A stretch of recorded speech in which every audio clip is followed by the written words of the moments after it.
ఇంత కష్టపడి 5 సంవత్సరాలు ఈ సినిమా తీశాను. మీ అందరి కోఆపరేషన్ ఈ సినిమా హైట్స్కి తీసుకెళ్తుందని నేను నమ్ముతున్నాను. ఎందుకంటే ఇది ఫస్ట్ ప్రెస్ మీట్. దీని తర్వాత ఇంకా 2 పెద్ద ఈవెంట్స్ కూడా చేస్తాం ఈ సినిమాకి. ఇంత పెద్ద సినిమాకి ప్రమోషన్కి ఈ టైం చాలదు. యాక్చువల్గా మేము ఇప్పుడే అనౌన్స్ చేసాం, కానీ చాలా కాలాతీతంగా ఈ సినిమా తయారైంది కాబట్టి ఇంత తక్కువ టైంలో, ఇంత రిలీజ్ టైంలో ఇంత ప్రమోషన్ చేయాలి. తప్పకుండా మీ అందరి సహకారం కావాలి. ఎందుకంటే ఈ సినిమా ఫీల్డ్లో నా జర్నీ 54 ఇయర్స్. 54 ఇయర్స్లో తెలుగు, తమిళ్, హిందీ అన్ని భాషల్లో నేను సినిమాలు తీశాను. ఆల్మోస్ట్ 90% నా సినిమాలన్నీ చాలా 100% సక్సెస్ అయినాయి. నాకేంటంటే కమర్షియల్గా కాకుండా సినిమా ద్వారా ఏదో ఒక మెసేజ్ చెప్పాలనేది తపన. వాటిల్లో వచ్చిందే భారతీయుడు, ఒకే ఒకడు, ఇందులో నాయక్, ఇప్పుడు ఈ హరిహర వీరమల్లు. ఎంటర్టైన్మెంట్తో పాటు ఖుషి లాంటి సినిమాలు, బృందావన్ కాల లాంటి సినిమాలు, అలాంటి సినిమాలు తీశాను. కానీ మాకు మీడియా చాలా పవర్ఫుల్, మీకు తెలుసు. దానివల్ల మనంతు ఎంతో కొంత మెసేజ్ చెప్పాలనేదే నా ఉద్దేశం.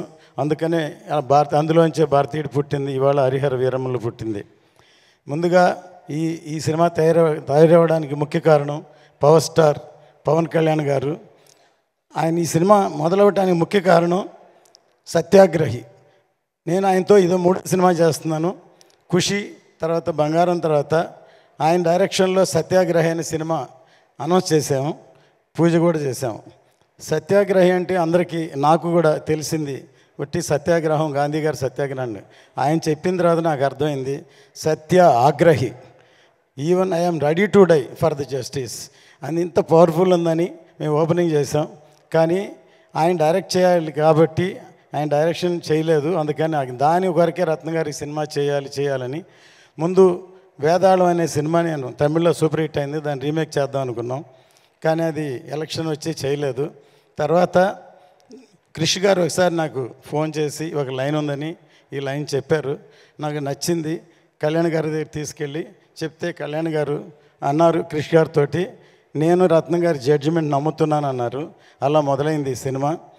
చాలా టైం అవడం వల్ల 2-3 కరుణాలు దాటింది, చాలా కాలాతీతమైంది. అందువల్ల అందరూ టెక్నీషియన్స్ కూడా ఎంతకాలం అయింది కాబట్టి అనుకోకుండా ఎప్పుడో వేదాళం సినిమానే డైరెక్ట్ చేయమని మా అబ్బాయి జ్యోతికృష్ణని కళ్యాణ్ గారు రమ్మన్నారు. కానీ అప్పుడు తను ఒక సినిమా ఆక్సిజన్ చేస్తున్నారు, మధ్యలో ఉన్న నేనే పిలవలేదు. ఒక విధంగా నేనే తనకి అపకారం చేసినట్టు. ఈ సినిమా ఏదో మా అబ్బాయి అని డైరెక్షన్ చేశాడు అని కాదు, నిజంగా నాకే హెల్ప్ చేసినట్టు.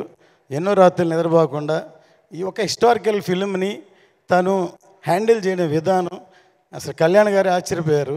ఎందుకంటే తను +2 చదువుతున్నప్పుడే మన స్నేహం కోసం సబ్జెక్ట్ చెప్పి తమిళ్లో శరత్ కుమార్తో తీసాం. తను లండన్లో వేల్స్ యూనివర్సిటీలో చదువుకున్నాడు. ఇప్పటివరకు అవకాశం దొరకలేదు. అంటే నేను ప్రొడ్యూసర్గా ఉన్నా, నా పనిలో నేను ఉన్నాను. కానీ ఈ సినిమాతో తనేంటో నిరూపించాడు. ఇప్పుడు ఈ ట్రైలరు బ్యాక్గ్రౌండ్ కిరవాణి గారు ఎంత అద్భుతంగా సాంగ్ చేశారు. సాంగు మీ సినిమా కోసం చేస్తే దాని ఉన్న బ్యాక్గ్రౌండ్స్ అన్ని తీర్చి ఇలా ఈ ట్రైలర్ తయారు చేశాడు. కళ్యాణ్ గారికి చాలా బాగా నచ్చింది.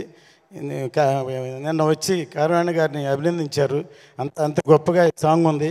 మీ అందరికీ నచ్చిందా ఈ సాంగ్? ఫస్ట్ చెప్పండి.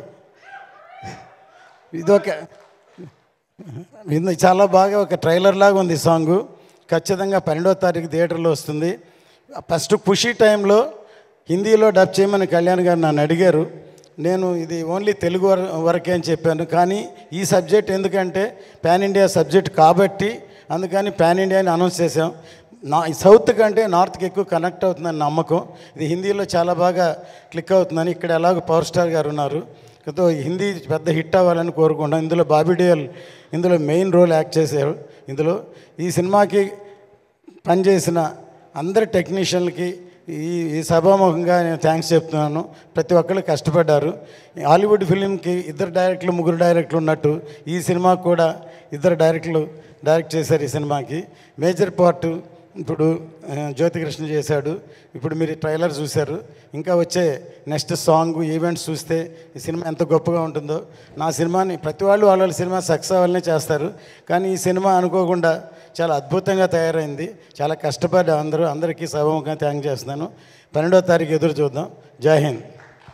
Thank you sir. ரத்னம் காரு. உங்ககிட்ட எங்களுக்கு ரொம்ப பிடிச்சது 2 விஷயம் சார். சார் ரத்னம் சார் சொல்லுங்க. ஒன்று உங்களுடைய நாணயம், ஃபினான்ஸை மட்டும் சொல்லலை சார், உங்கள் நேர்மையை சொன்னேன். 2வது, எந்த ஒரு படப்பிடிப்பு தளத்துக்கு நீங்கள் போனாலும் நான் தான் படம் போட்டிருக்கேன், நான் முதலாளிலாம் இல்லாமல் ஒரு கலைப்படைப்பு உருவாகணும்னா நான் இறங்கி எந்த வேலையும் செய்வேங்கிற உழைக்கணும்னு நினைக்கிறேன் உங்களோட எண்ணம்.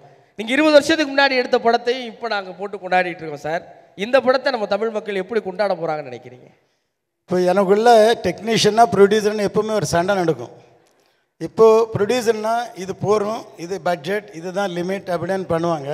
ஆனால் எனக்கு சாட்டிஸ்ஃபேக்ஷன் வர வரைக்கும் நான் படம் பண்ணுவேன். அதனால தான் என் படங்கள் 90% தமிழில் விஜயோட நான் 3 படம் பண்ணேன். குஷி, கில்லி, சிவகாசி 3மே சூப்பர் ஹிட். 20-25 வருஷத்துக்கு அப்புறம் கில்லி இப்போ ரீரிலீஸ் பண்ணாலும் பெரிய ஹிட் ஆச்சு, மிகப்பெரிய ஹிட் ஆகிடுச்சு. அதே மாதிரி குஷி திருப்பி ரீலீஸ் பண்ண போகிறோம் தமிழில். தெலுங்கில் ஆல்ரெடி ரீரிலீஸ் பண்ணோம். அது விக்ரமோட தூள் அண்டு பீமா பண்ணோம். ரன், கமல் சாரோட இண்டியன், தமிழில் இத்தனை படம் பண்ணியிருக்கேன். இப்போது தமிழ் படங்களெல்லாம் தெலுங்கில் கொண்டு வந்திருக்கோம். இப்போ தெலுங்கு படத்தை தமிழில் கொண்டு வரோம். ஏதோ இது தமிழ் படம் மாதிரி எல்லோரும் ரசிப்பாங்க. ஏன்னா எல்லாருக்கும் இப்போ இருக்கிற மூமெண்ட், ப்ரெசென்ட்டு, நாட்டுடைய சுச்சுவேஷன் இந்த படத்துக்கு பயங்கரமாக ஆப்டாகவும் நான் நினைக்கிறேன். ஒவ்வொருத்தருக்கும் அந்த உணர்வு கிரியேட் ஆகும். இந்த படம் பார்த்தேன், இந்த சாங்கு பார்த்தாலும் கண்டிப்பாக தமிழையும் எல்லாம் सबको मैं ये पिक्चर के बारे में मैं हिंदी प्रोड्यूसर नायक पिक्चर बनाया मैंने. नायक और तेजस्विनी 2 पिक्चर बनाया मैंने. दोनों अच्छा चल गया और हिंदुस्तानी भी हिंदी में डब किया. अभी ये पिक्चर भी हरिहर वीरमल में नाम से हिंदी में आ रहा है. सब हिंदी में नॉर्थ इंडिया बहुत अच्छा कनेक्ट हो जाएगा. I think so. All the best. Thank you.